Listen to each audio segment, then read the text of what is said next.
Hello. Hello, Cheryl. Hi, Jesse. It's Cheryl. Oh, hey, what's going on? How you doing today? Oh, I'm doing great. Doing great. Listen, so I don't know, you probably have figured this out, but I'm not going to be conferencing call. It was just too much, and I apologize. But I wanted to just talk to each of you individually. I think it'll be just fine. People get the scoop. Tell me a little bit about this project with Ron and ISIS. Well, the film began with producer Sara Dinkin, who had contacted us. Ron, as you know, is a very famous classic rock photographer from the late 60s and 70s. And, he was Jimi Hendrix photographer and the Rolling Stones and Led Zeppelin. And, he shot pretty much everybody back in the day. And Charlene was his fiance and managed his business. He was on Melrose for maybe almost 30 years. And they parted ways, not happily, and it was kind of a broken love story. And this was something that Sarah, the producer, saw that what made a really wonderful story. We had brought them back together, talking again after 40 years. 40 years now.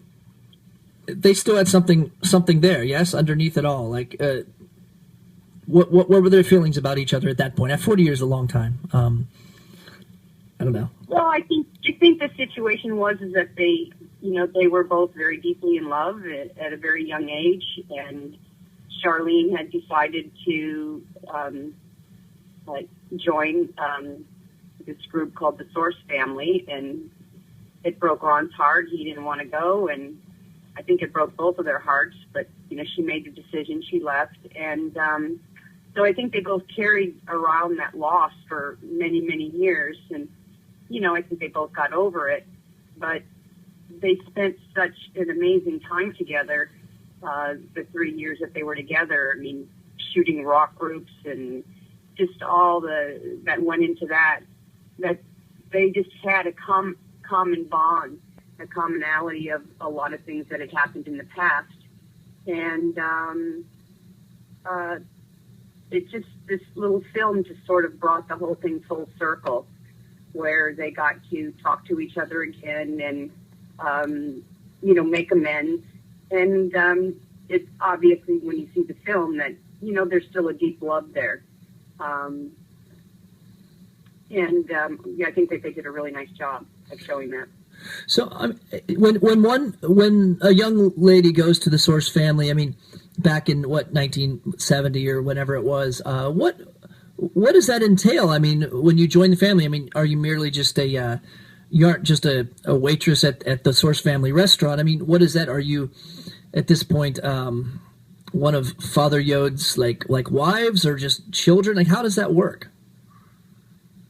Well, Ron can probably explain that better to you than I can, but and if you don't mind, I'll let him answer that if that's okay. I would love that, yeah. Okay. All right. When you joined the Source Family back then, you had to give up everything. All your worldly possessions, all your finances. If you owned a car, you had to give it them the car. The movie seems to blame absentee fathers in the 60s for a lot of these young people kind of joining this father figure. Do you think that might be true? Yeah, I think there was a lot of people looking for answers and looking for something they didn't have in their own home. I know that Charlene came from a large family. There was 10 kids. And the father was always gone, so she was one of the oldest, and she had to sort of take over. And they moved every 3 to 6 months from one school district to another, so she had no stability. And I think she was looking for some sort of father figure. Yeah, I had invested 3 years in this woman, and I was in love, and I was having a successful career. A week after she left me to go wait tables off the Source, I was taking the Led Zeppelin out to dinner. It's crazy. I mean, what was she thinking? I mean, she literally jumped out of the frying pan into the fire. Well, you did okay for yourself, man. You have some amazing rock photography. I hear you're actually coming up to Seattle and putting it on display at the EMP. Is that correct? That's the plan. And we're going to get into all that at a later date. Now, when Isis Aquarian, her real name is Charlene, yes? Her name is Charlene Peters. Charlene Peters. When she first brought that to you, the news that this was happening, did you feel like you could talk her out of it initially? Like, you're like, well, this is no big deal. Or, I mean, at what point did it set in, like, holy shit, she's actually going to do this? Actually, it was a surprise. I didn't know. She kept this from me. She kept it in the background somehow. Apparently, this was going on for a week or two before she actually left. But I didn't know anything about it. I woke up one morning and she was gone. And the next thing I know, she's wearing a turban and waiting tables on Sunset Boulevard. And I remember driving by and seeing her standing there waiting on a table, and it just broke my heart. Tears came to my eyes. I thought, what happened? I mean, we were living together. We had a career. Everything was going forward. And then overnight, literally overnight, she packed up and left. Now, let me ask you something. Did you ever eat at the Source Family restaurant? No, I never ate there. Because I'll tell you what, if I could go back in time, that'd be a place I would at least like to go in for, some Eggs Benedict or something. I mean, that sounds like a crazy joint, man. It was right on Sunset Boulevard. It was right on the street. You ate. The tables were on the sidewalk. It was just the kind of place that I wanted to go. I was too emotionally hurt to go and eat there. Yeah, if I may add, I think, obviously, there wasn't any way Ron was going to go there and eat, but the Source was, the first place, I think, in LA that back in that time that, we're serving alfalfa sprouts and avocado and cucumber sandwiches and, organic type of foods right. and things like that. And it was just, that was just a new thing coming in. And the restaurant itself really attracted, big Hollywood people. I mean, Woody Allen used to eat there, and Warren Beatty, and Goldie Hawn. It was a very popular place because they sort of had this new wave age sort of menu and food that they were serving, and they were dishing it up all the same way with these women in toga suits and in a very spiritual type sort of atmosphere. And Hollywood just ate it up. I imagine it did. I wonder if there was ever a situation where, Ron, like, one of his bands wanted to go eat there and asked him to go, and then he said, hell no, I won't go there. Like, did that ever come up? Because I'm sure Led Zeppelin wanted to eat at the Source restaurant, yeah? No, they had no idea where to eat. I took them to Chuck's Steakhouse. Oh, you did? Nice. Yeah. The Source, I think, was mainly kind of like a known Hollywood thing. Like if you were in Hollywood, Sunset, that's the area, and you were in the business or, living in that area back then, it was sort of like a Hollywood, I don't want to say secret, but it was a inside Hollywood thing, restaurant that everybody talked about and stuff like that. Very interesting. I don't know how far to expand it out of LA. Let me ask you something, Ron.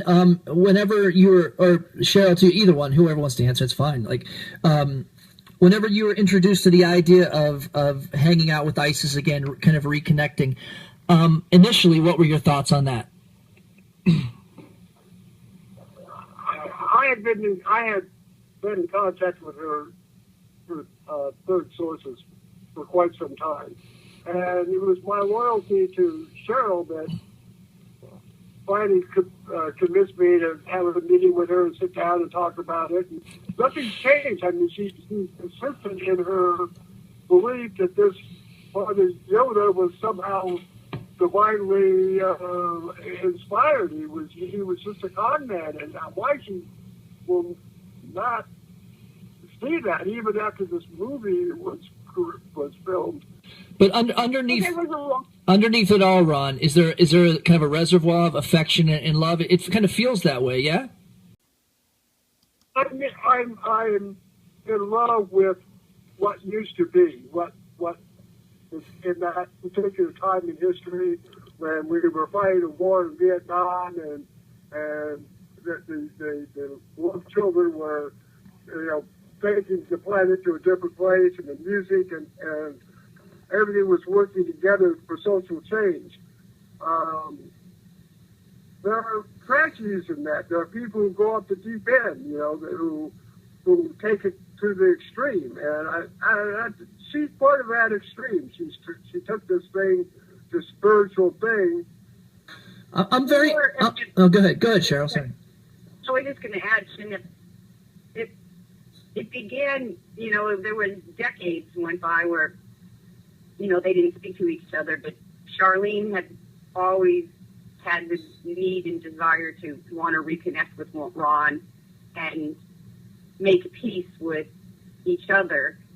She made her choice, and the rest is history. So, but it took several years. She started emailing, oh gosh, over a decade ago, and Ron really didn't want to deal with her, and so it really took me several years. Finally, I was able to convince them to, answer an email, and then they started, doing a little bit of that. But, Ron has so many different things going on with his career that he wasn't able to do, many years ago. And so there's a series of documentaries that are in the works that are being produced on Ron to tell his amazing story. And the beginning of that story involves Charlene. And so it took me a lot of years to convince Ron that, you don't have to accept or, like what happened with your relationship in the past and that she's gone. But, you really need to try to make full circle and connect with each other, because the first documentary in his series starts at the beginning, and Charlene was a part of all that, and, right. and she's part of the movie. So it was really important for me to try to have to keep working on that to get him past that. And it was basically hurt, and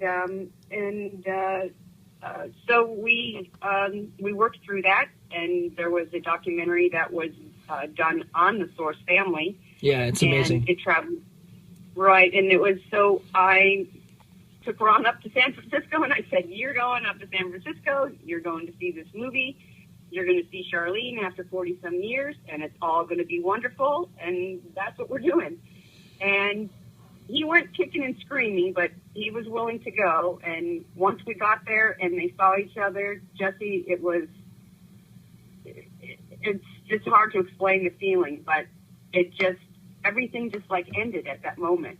It's like they hugged each other, they saw each other, he gave her a kiss. And like Ron said, he still doesn't go along with what she did and the choices that she made, and he still thinks that's pretty crazy.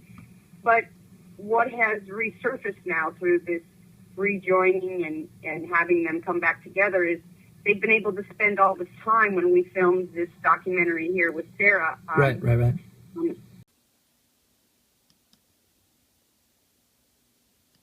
Rejoining and having them come back together is they've been able to spend all this time when we filmed this documentary here with Sarah. Right. Love Has No Age with Ron and Charlene. Yep. They were able to spend a lot of time together and be able to reminisce and talk about different things. And they realized that, deep down that, they were always going to have a love for each other, your first love that you're going to marry and have children with. It's just something that stays with you. So now they're on a whole new relationship, and, they care about each other. We all talk, That's all awesome. the time. Yeah. So it's really turned out to be a wonderful little project. And I watched. They call it a wonderful experiment. I watched I watched Love Has No Age 3 times last night. Really, really good. I'm going to watch it some more. I thought it was very endearing, very cool. It's pretty amazing for just a short 8 minutes. Yeah. How it captivates you. I mean, I had tears in my eyes. And so this is going to be featured at South by Southwest Festival, and is it going on the tours around the nation, or short film festivals and whatnot? Yes, it did. Believe it or not, I don't know the exact number of entries, but I believe there's at least over 4,000 entries, and the movie was chosen out of all those entries for the short doc category at South by Southwest. So the first showing is definitely going to be at South by Southwest here in a couple weeks, and I believe from there it'll probably be going, traveling to other film festivals. I know it's going to be there's one scheduled in LA and some other cities they've been talking about. Well, perfect. And my listeners, they can go ahead and check that out. This is an amazing note to end on. I do want to call ISIS right now. I feel like the dichotomy between the two is going to be amazing. So I want to thank you, and I will be back in touch with you fine folks, you and Ron, when the time comes closer to the amazing exhibit at EMP and whenever it happens. I want to get his story on this stuff, because that's an amazing facet. Today, obviously, is about the film short. But I want to thank you both. Thank you, Ron. Thank you, Cheryl. This is The Shit Show with Jaybo. And we'll talk super soon, yeah? Thank you very much. All right, Jesse. We look forward to it. Have a good day. Thanks a lot. Thanks, guys. Thanks, Ron. Thanks, Cheryl. Bye-bye. Hello? Isis? Yes. Hi, how you doing? Good. This is Jaybo with The Shit Show with Jaybo, or Jesse, whatever you want to say. And you are live on Hollow Earth Radio. I just got done talking to Ron and Cheryl. Oh, did you really? I did. And man, Ron had quite the story. His memories of the 60s. Now, you actually were in a relationship with Ron for 3 years. You were his manager. And at one point, you went to the Source family restaurant and said, "This is my home. This is my thing." And you left. Tell me about that moment. Tell me what influenced you to actually make that leap. Well, Ron and I were engaged. And we were that couple that just was 24/7. And we had a great life. There was no plans of me ever leaving. I had known Jim Baker, who was kind of famous in Hollywood to begin with. He had some famous restaurants, and he had just opened a restaurant called the Source Restaurant. And Ron was looking for some models. I don't know if he went through this with you for No, he Jesus didn't. Christ. Oh, Jesus Christ Superstar. And I said, my friend Jim Baker opened up a new vegetarian restaurant, and they've got long hair and robes, and I'll go down and get some models. I had lost touch with Jim for a little while, and I hadn't seen him.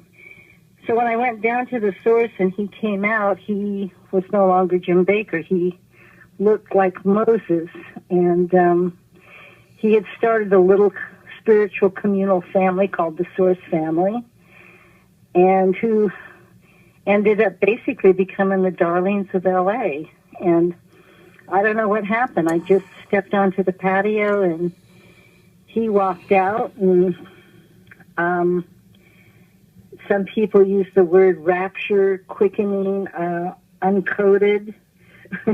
I don't know what to tell you. It was something happened, and it was kind of like my destiny set in. And it was just like a no-brainer. When you laid eyes upon this man, formerly Jim, and now this like Moses-looking figure, something happened to you. Oh my God! Well, it basically my spiritual path started. I had been looking, and the Eastern religions were not doing it for me. You know, the yogis. Yeah.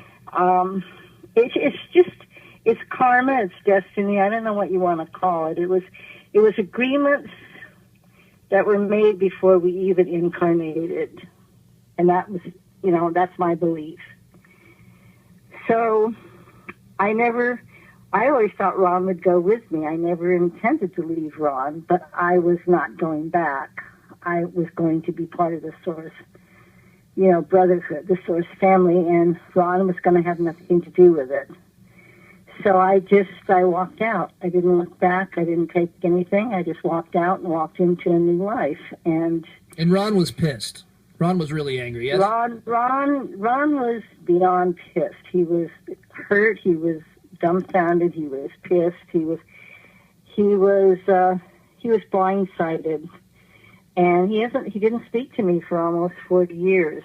And through his creative and business partner, Cheryl, who you just talked to, Yeah. I connected with her and we became friends, and we worked for a very long time to talk Ron into reconnecting with me just for peace. You know, I wanted to end this incarnation with peace with him. And so here we are in our 70s, and I was screening the Source Family documentary in San Francisco not too long ago, and Cheryl talked him into coming, and he did. And that was our first connection. And Sarah Dinkin, who I don't think you've talked to yet, had contacted me, and she was inspired by the Source Family film and the book that was done, but she was more inspired by Ron and I and our story and what happened. And so I live in Hawaii, and so she said, the next time you're in LA, let's get together and do something. But what happened was she got together a little film crew, and Ron and I got together and we shot for 2 days, and it was amazing. And a little film ensued from that, a short documentary that was submitted to South by Southwest and was accepted as, 1 out of 100 films of 5,000 that were submitted. So it's a sweet little love story. It's going to take on a life of its own. It's getting very good reviews by the staff, and everybody's pretty excited about it. So who knew? Isis, I watched it 3 times last night. It's amazing, isn't it? It was really good. It immediately sucked me in. And now this is subject matter that 2 hours prior to me watching it, I didn't even really understand any of it. But I absolutely immediately kind of got sucked into it. And it's actually really cool for me to talk with you today. I thank Dave Newman for kind of helping set this up. Yeah. Well, it's the old guard is still standing. Ron was very famous in the 60s. He's still famous. Yeah, absolutely. As well, Jimi Hendrix, personal photographer, and I'm sure you went through this with him. And he told me he took Led Zeppelin to Chuck's Steakhouse and not the Source Family Restaurant. I thought that was pretty funny. I know. Yeah, he is actually pretty funny. And I am just so both of us are enjoying our reconnection, and it's an amazing journey. That's all I can say. Well, let me ask you this. I'm interested because, okay, so the Source Family Restaurant, what was that scene like? I mean, did you get to meet people like my personal hero, like John Lennon? I mean, was it just the place? So John and Yoko came quite often, yeah. Oh, yeah? Their manager at the time was Elliot Mintz, who still is Yoko's manager, but he was friends with Jim Baker, and he was working for a radio station at the time, and he had done interviews on us. He was a personal friend of Jim Baker's, but everybody came to the Source. It was like the in place to be. Every rock star, producers, directors. Annie Hall was filmed there. Oh, wow. With Woody Allen, the famous patio scene. I don't know if you know that one, but Paul Mazursky was a friend of Jim Baker's, and he did Alex in Wonderland with Donald Sutherland. There's a big scene on the Source patio, but it was the first organic, high-end vegetarian restaurant in the country. There was nothing like it, and it hasn't been duplicated. It's vintage. It's very vintage Hollywood, and it was a time, the 60s. What year was that? About 60? When were you working there? Well, early 70s. Okay. 71, 72. Okay. But it opened in 69, yeah. Okay. And how do you regard Father Yod this day? How do you think of it? My thread to him is still totally intact. I was one of his 14 wives. There's a great story there, that's out about Father Yod and the Source family. We had a famous band, Yehovah 13. I was playing some of that today on my show. Yeah. And it's an iconic story from those times. It has historical and cultural value, as Ron does. So it's like our paths. We were part of a whole thing that was happening, a very historical thing that was happening, and we continued on with our threads. And my thread, the Source family, was something that happened back then, and I honor that. But, the Source family is no more. But my thread with him has always stayed intact. And,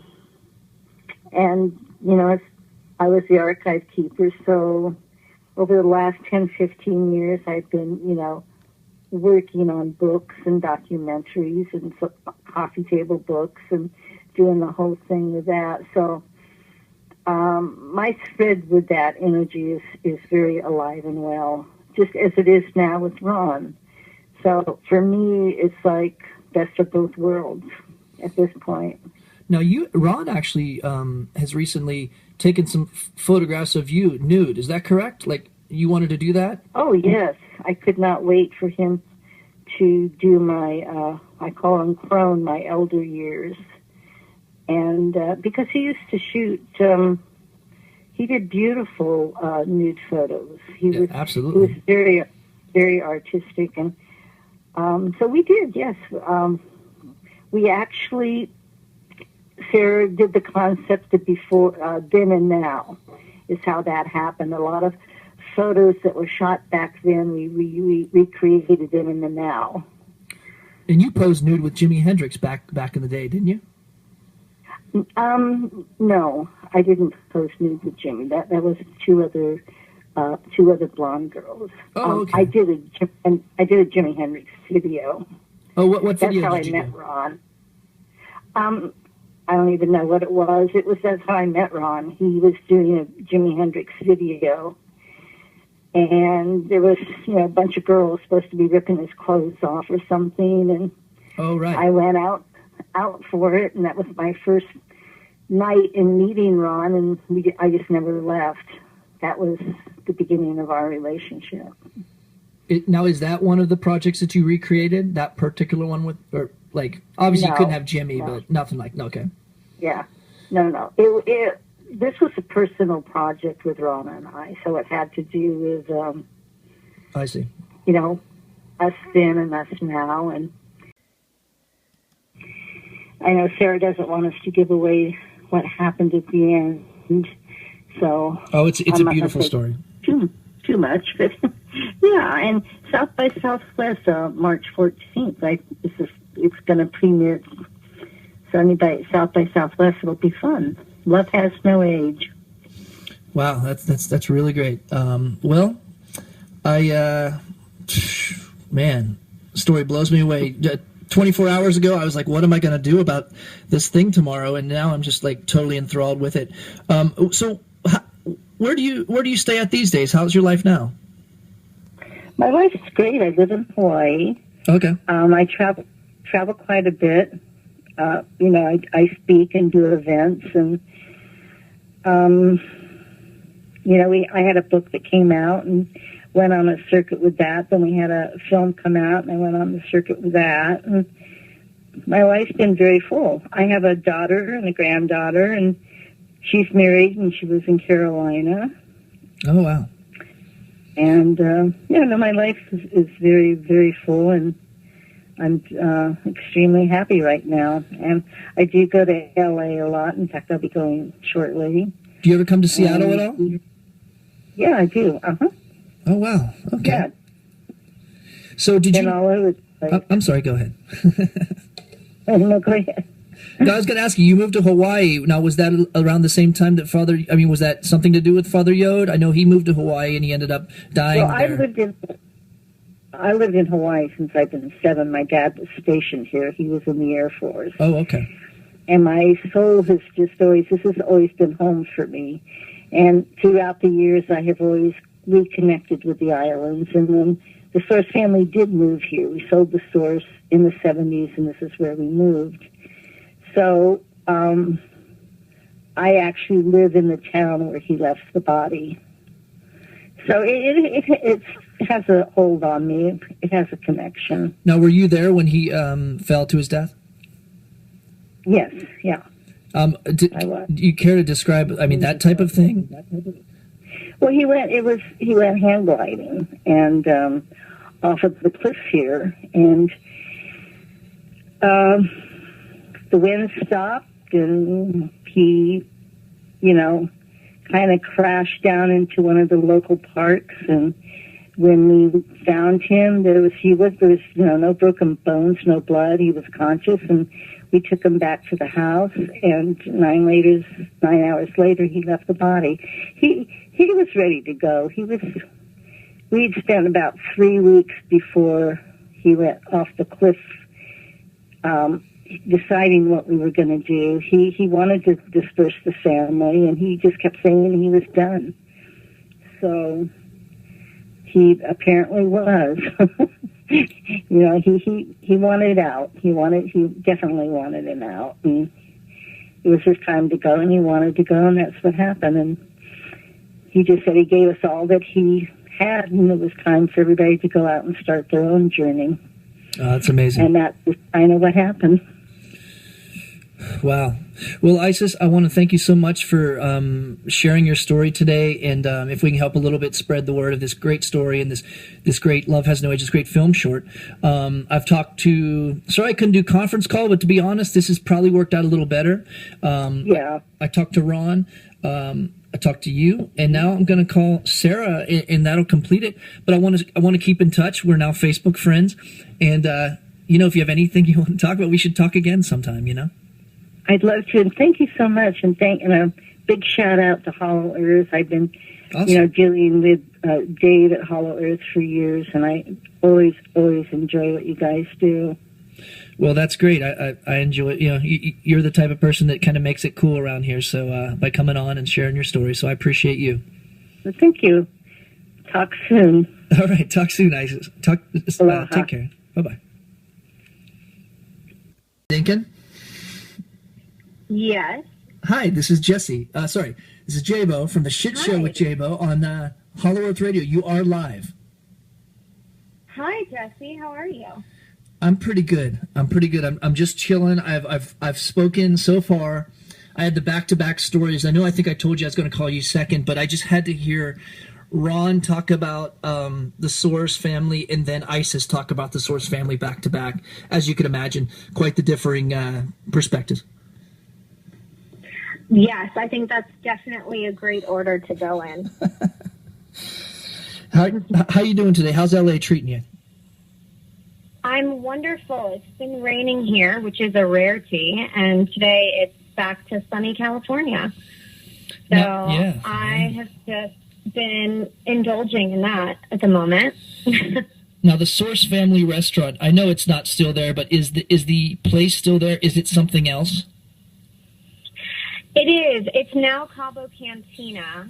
It's the exact same location. It's just up Sweetser on Sunset. But unfortunately, they're building over it, and it looks like they're putting, I think, a commercial building there, which is sad. Is there still the outdoor seating? There is not outdoor seating anymore, no. I would have definitely loved to have been there and gotten to see everybody that was eating there back then. Would have been fun. Absolutely. So tell me about yourself. This is you produced. I'm not sure what that means exactly. Maybe you can explain it to me. Executive producer in Love Has No Age, and it's brilliant. I watched it 3 times last night. Wow! It's just a great story. I'm really glad you sent it to me. Tell me a little bit about your experience, what triggered it, and how you actually got the gumption to attempt to make something like this. I was shown, or somebody showed the film to me. The Source Family film. The Source family film, yeah. At this bar that I usually go to, which is the private bar, and you basically have to know somebody to go into this place. And my friend Brian owns it. And one evening he was like, "Oh, you have to watch this film. You're going to absolutely love it. It's so your vibe." And it was him and a couple of my girlfriends and myself, and we were sitting in there, and I was just so fascinated because I've just always been into rock and roll and cult history, and I myself am very big on Kundalini. So it was just something that really fit my mold. And real quick, what is Kundalini? I'm sorry. What is Kundalini? Kundalini is a yoga meditation, and it's really just about energy and breathing techniques. And it's something that has completely, reshaped my life, and it's part of my daily routine of just being able to breathe and not letting little things get to me. Awesome. And Father Yod he was teaching them different forms of meditation, and he had learned all of those techniques through Yogi Bhajan, and one of my teachers was Yogi Bhajan's secretary back then. So it's really interesting how all of this ties in, and we are just all energy, so everything really is connected, and we are all just one.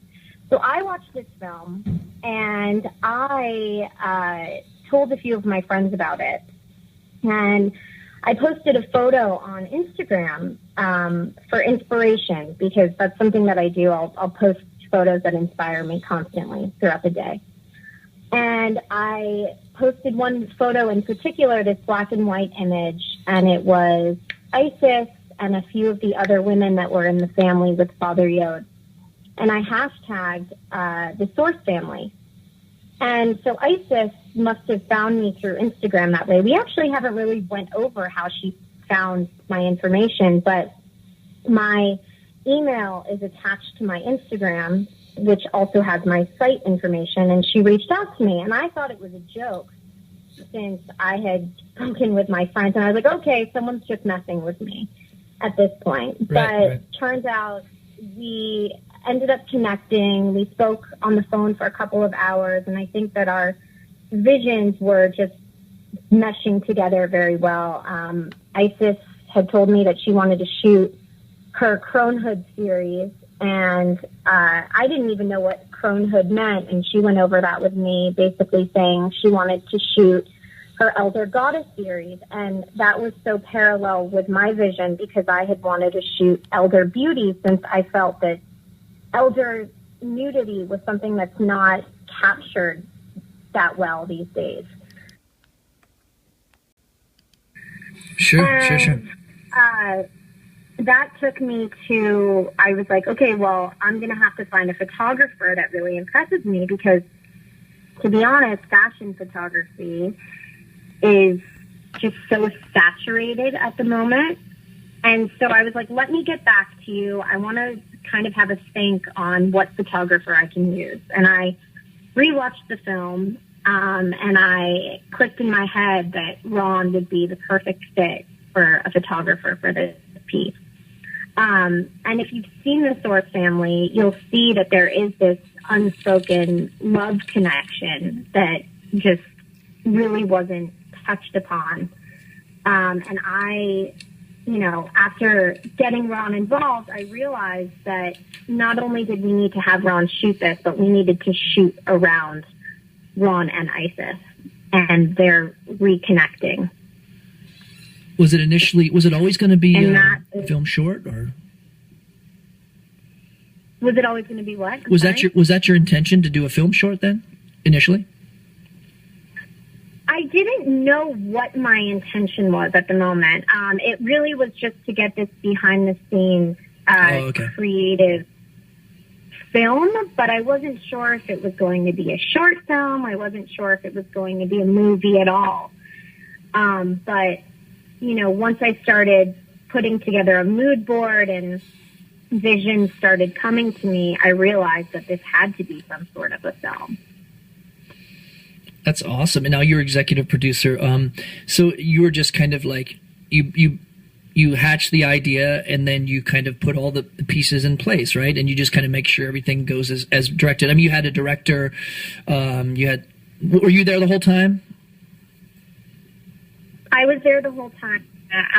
This project, I hate to use the LA term, but it really was so organic. I mean, all of the puzzle pieces really came together. I had two incredible women. I mean, I had Isis, who from the beginning I just had this very cosmic connection with. And I had Cheryl, who is an amazing woman, and she has, been Ron's assistant for years. And so I was speaking to them individually. Obviously, Isis lives in Hawaii and Cheryl lives in Bakersfield. So neither of them are here. And we didn't really have a pre-production meeting. The only thing that we were exchanging was between email and phone calls. But, I mean, realistically, the film could not have been made without Ron or Isis. So I was very fortunate. And my team, it was all just through word of mouth. I mean, I had not met any of the people that were a part of my team, and they couldn't have been more wonderful. I was very blessed. Now, you're from Florida. You've been in LA about 7 years. Is that correct? I have. That is correct. And what'd you do up until that point, before you got inspired, as so many others have been, by Father Yod and his story? What were you doing up until then?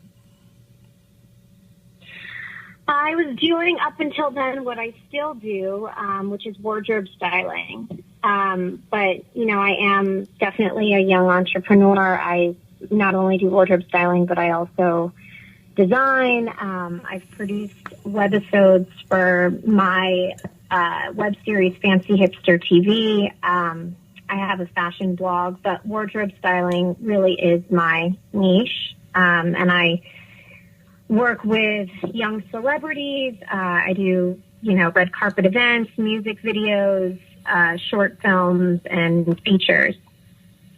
Who's the last young celebrity you worked with? The last young celebrity I worked with was this past weekend, which was Chloe Bennett, who is on the show Agents of S.H.I.E.L.D. on ABC. Oh, okay. Awesome. I haven't seen it, but maybe I'll check it out. Okay. What is your opinion on Father Yod? I've spoken to a devotee and then somebody who kind of despises the man. You, as fairly objective looking back, you've done a lot of research. What's your opinion on the man? Who was he? My opinion on the man, it's somebody that I would have really loved to have met, because I can't really place a judgment on someone who are some of those people. They really never had that family dynamic, and he provided that for them. And so I respect that. Did he know exactly what he was doing in his teachings of meditation? I think that that really depends.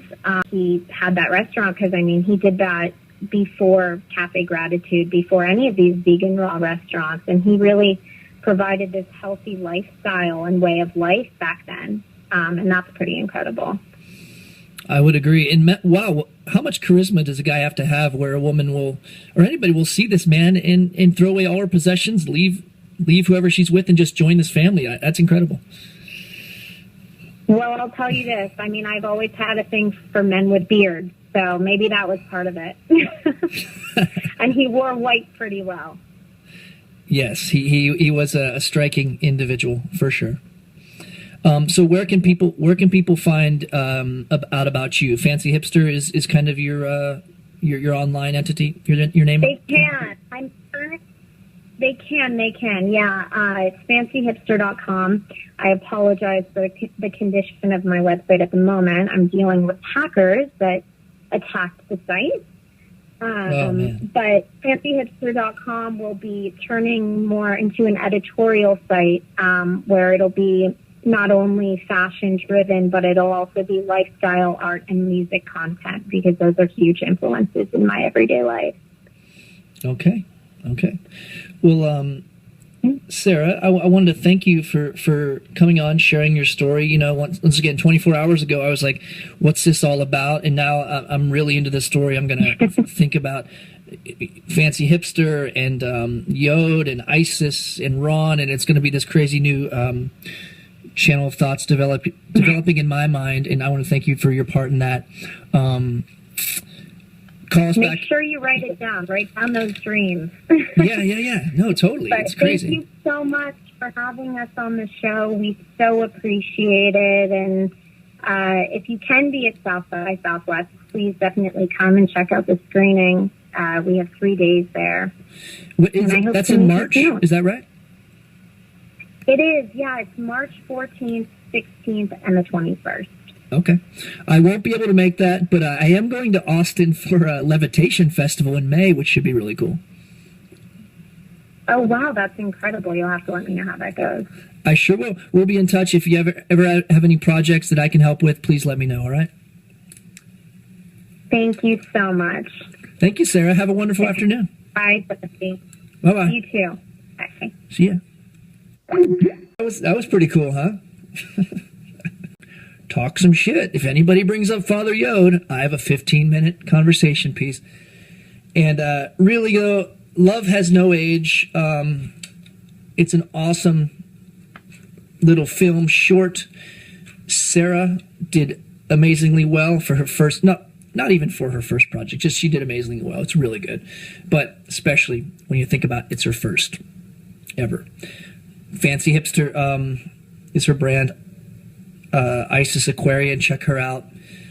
And Ron Raffaelli, I think we'll have a little relationship with that guy. He was a little cantankerous. I like that. All right, here's a long song. It's by Yahweh, Father Yod's band. It's called Journey Through an Elemental Kingdom. If it plays, this will be the last you hear of my voice. Yes, it looks like it's gonna play. I'm out. Here's some more Father Yod.